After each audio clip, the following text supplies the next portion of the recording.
So, what on earth does grammar have to do with the animal kingdom? Well, it turns out a lot more than you might think. We're about to see how a few simple shifts in how we build our sentences can totally change the way we talk about animals, making our language way more powerful and, well, precise. Okay, take a look at this sentence. Newborn kittens mustn't be separated from their mother. It sounds perfectly normal, right? It's a clear instruction. But have you ever stopped to think about how the kittens are the main focus here, even though they aren't actually doing anything? There's something very specific in the grammar that's putting the spotlight right on them. And that's our big question for today. Why say it like that? What does that structure actually do to the focus of the sentence? The answer is a really powerful tool for communication, so let's dive in and break it down. First things first. Before we can build anything, we gotta grab our tools. And in the world of grammar, our basic tools for this job are something called modal verbs. So, what exactly is a modal verb? The easiest way to think of it is as a special helping verb. It kind of adds flavor to the main action, telling you about things like ability, can you do something, or obligation, must you do it. You use these all the time, probably without even noticing. Words like can, may, should, must, will.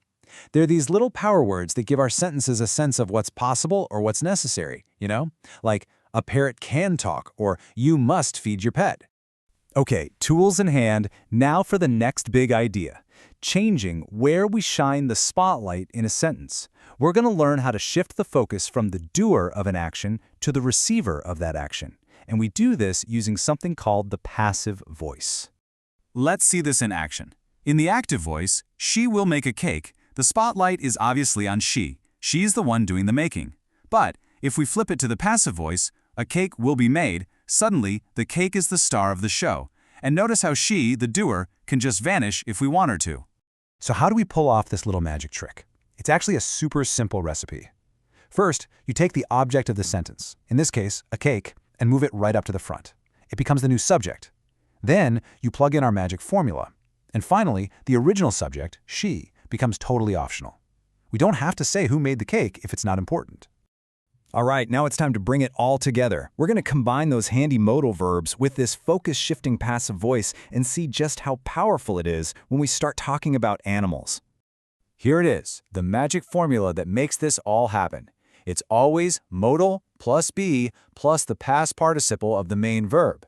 Once you get this pattern down, can be seen, should be fed, must be protected, you'll realize this is the key to the whole thing. Let's look at a perfect real-world example. Cats should be fed daily. We've got our modal, should, followed by be, and then the past participle, fed. The most important thing here is that the sentence isn't about who is doing the feeding. The focus is 100% on the cats and what needs to happen to them. And once you see it, you'll start spotting this structure everywhere in animal care advice. Cats must be vaccinated. They can be trained. An appropriate diet will be suggested. In every single one of these, the spotlight is on the animal or the care it's getting, not the person giving the care. It just sounds so much more direct and authoritative, right? Okay, so we've got the basics down. Now let's level up to a more advanced skill, using the passive voice to report what people generally say or believe. This is a technique you hear constantly in documentaries to make statements sound super objective and factual. So let's start with a pretty common belief. We could just say, people believe that, and that's fine. But there's a more formal, more objective way to share this info, and it puts the fact itself right at the center of attention. The first way to do this is what I like to call the it form. It's so simple. You just start with the word it, then you add your reporting verb in the passive, like is believed or is reported, and then you just tack on the rest of the original idea. And boom, here's the result. You get this clean, impersonal statement. It is believed that reptiles are descendants of dinosaurs. It immediately sounds more academic, doesn't it? You're reporting a belief without getting yourself or some vague group of people involved. Now for method number 2, which is maybe even more common and I think a little more elegant. For this one, you take the actual subject of the belief, in our case reptiles, and you move it right to the beginning of the sentence. Then you follow a pretty similar pattern. And here's what you get. Reptiles are believed to be descendants of dinosaurs. See how that shifts the focus again? Now the entire sentence is all about the reptiles. It's just so concise and powerful. Now here's one final pro-level tip. When you're reporting a belief about something happening right now, in the present, you use the simple infinitive, to be. So pandas are believed to be gentle. But if the belief is about something that happened in the past, you use what's called the perfect infinitive, to have been. As in, Shakespeare is considered to have been the best writer. It's a subtle difference, but it makes all the difference.